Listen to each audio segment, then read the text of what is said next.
so ready? So what animal am I? I'm not going to tell you that right away, but I will begin by dropping hints. I feel honored that an entire constellation of poets across the world and ages have paid serious attention to me. Trust me, serious attention.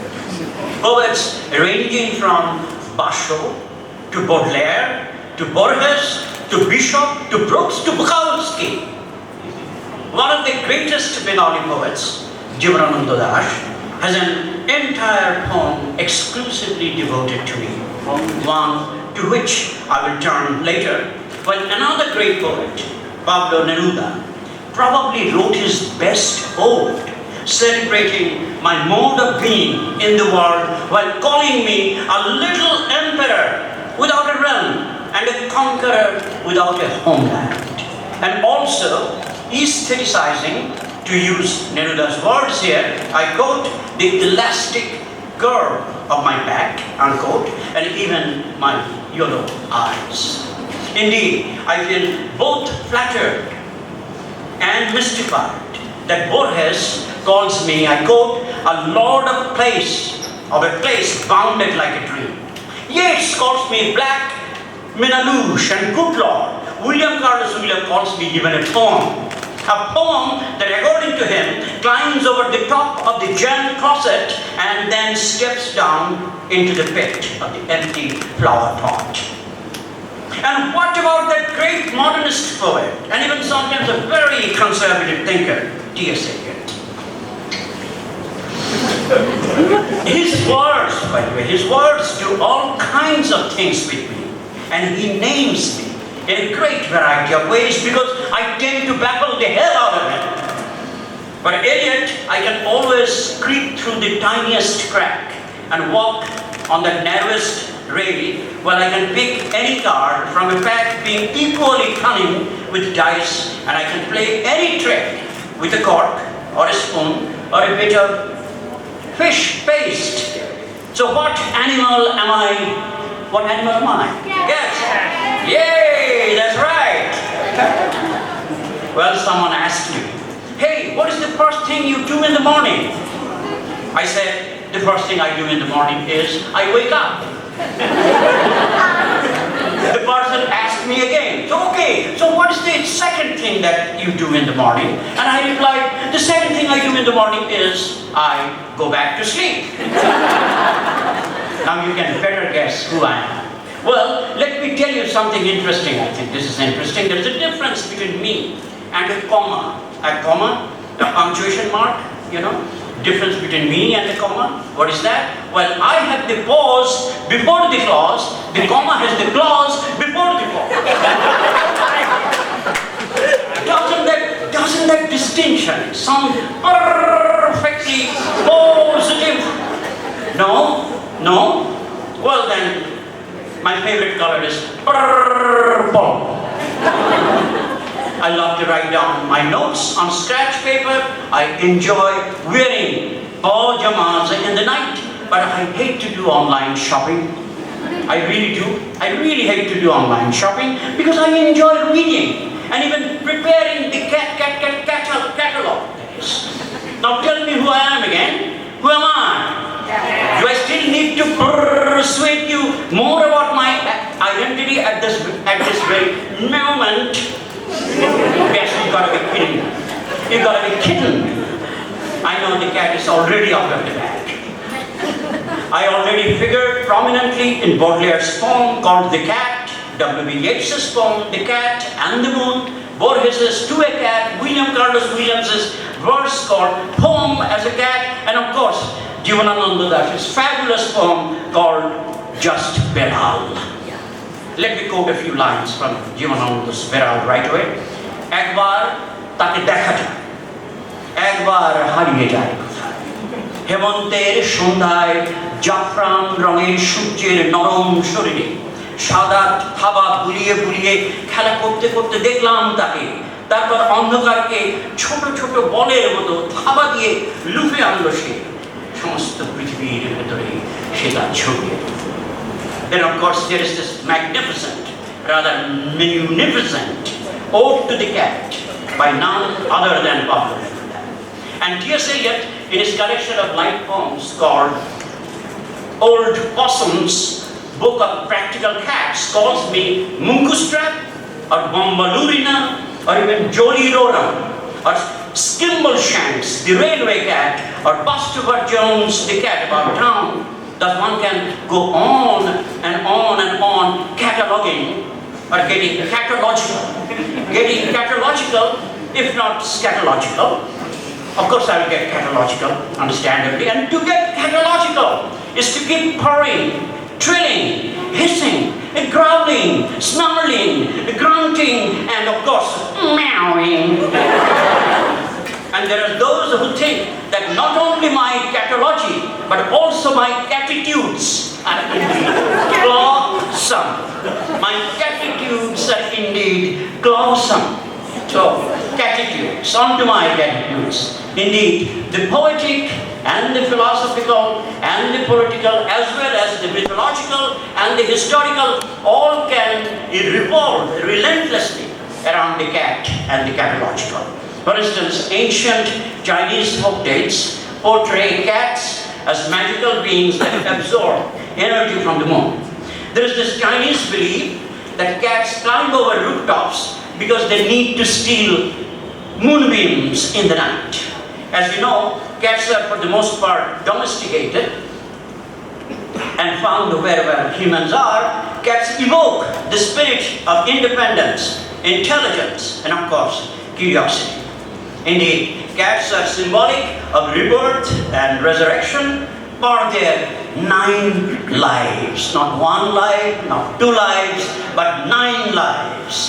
They're also taken as the symbols of mystery and magic. Interestingly, and even mind-bogglingly, cats are thought to represent unpredictability on the one hand and healing on the other. So tens of thousands of years before the ancient Egyptians held cats in highest regard, cats already figured prominently in world mythologies, in the pantheon of gods and deities. The majestic cat has reigned supreme for over 30,000 years. The Egyptians themselves had multiple cat goddesses, including Bast, Sekhmet, goddess with the head of a lioness, and Mahdet, goddess having come before Bast, who represented the Egyptian cats. So these goddesses are obviously female, and this fact supports the association, many have between cats and women. In Ovid's Metamorphoses, for instance, when the deities flee to Egypt and take on animal forms, on the same night, Mary gave birth to Jesus, that same night a virgin cat in Bethlehem gave birth to a kitten. And then the goddess Diana, the Roman equivalent of Artemis, turns into a cat, as Ovid shows it. But there exists an interesting Bengali folktale featuring Ganesh, Madhuga, and a cat, in which Ganesh learns empathy towards all creation. The story goes that Ganesh maltreated a cat while playing, scratching, and such. And when Ganesh went home, he saw his mother's face and body bearing all of the cat's wounds. Since that day, Ganesh treated everyone in creation as he would treat his own mother. Cats are also associated with female medicine. It's not for nothing that some of the greatest feminist writers in the 20th century have celebrated the beauty, quality, and the grandeur of the cat. I can readily mention the African-American novelist Toni Morrison, who recently unfortunately died, and she immensely loved her own cats. When I first met her at Princeton, I saw a cat in her lap, and also, of course, her love of cats is very evident in a number of her novels, particularly The Bluest Eye. I cannot go into the details of her love here, but owing to time constraints, so I'll skip some points here. There is indeed a complex, over-determined, even intricate system of cat symbols, which again I can hardly recount here owing to time constraints. However, I'll mention 4 kinds of cats quickly: ginger cats, grey cats, Siamese cats, and calico cats. As for ginger cats, they're replete with sun energy and power, thought to be the embodiment of the pure yang force. A ginger cat thus brings richness, fortune, and warmth to people's homes. In Nordic mythology, grey cats are associated with the powerful goddess Frey. They represent silence, mystery, and harmony.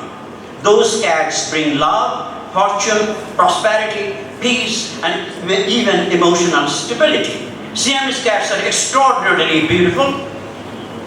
They have always been associated with loyalty, power, elegance, and pride. They are guardians of, Siamese temples, always honored and admired, and it is believed that Siamese cats bring glory and longevity.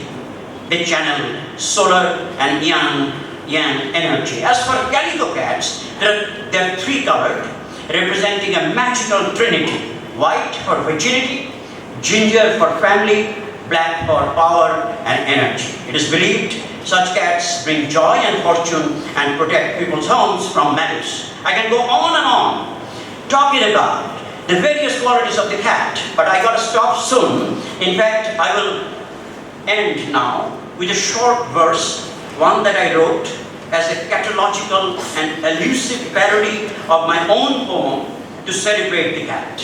I've never written a parody of my own poem, so this time I've done it. Let's see how this, yes.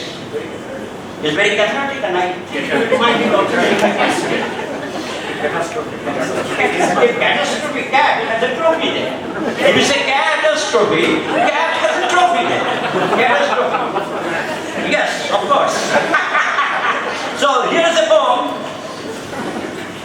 and I'm in front of my very favorite poet, Professor Kaiser Haq, my respected teacher. So it's a little bit of challenge, reciting a poem in front of him, but I'll try. This parody is called My Version of Meowsm. I need your help here. You'll get to hear the sound meow repeatedly, but when I point at you like this, say meow with me. Let's rehearse a bit. So I will say meow, meow, meow, meow, meow. All right. Fantastic. Fantastic. So here's the short poem. When you are high on my clossum catitudes, I say meow. Not yet.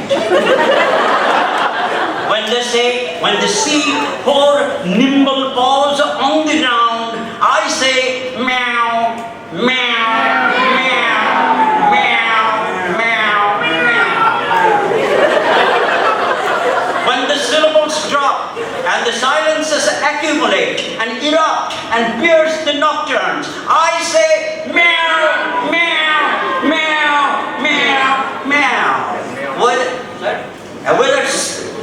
Whether secretive or solitary or panther-like or remote or invisible or naked or pure or antagonistic or catastic or even ecstatic, the virtue of stone and dream or fleeting smell, slipping and sinking like a blind fish, I say meow, meow, meow, meow, meow, meow. When Neruda points to his musician in his mode of persuasion and procrastination, or when Baudelaire basks and bakes in the sunshine on his lovely Saturday, I say meow, meow, meow, meow. That's my meowism, challenging the damn anthropocentrism that will destroy us, but offering us love and liberation and light and life. Thank you.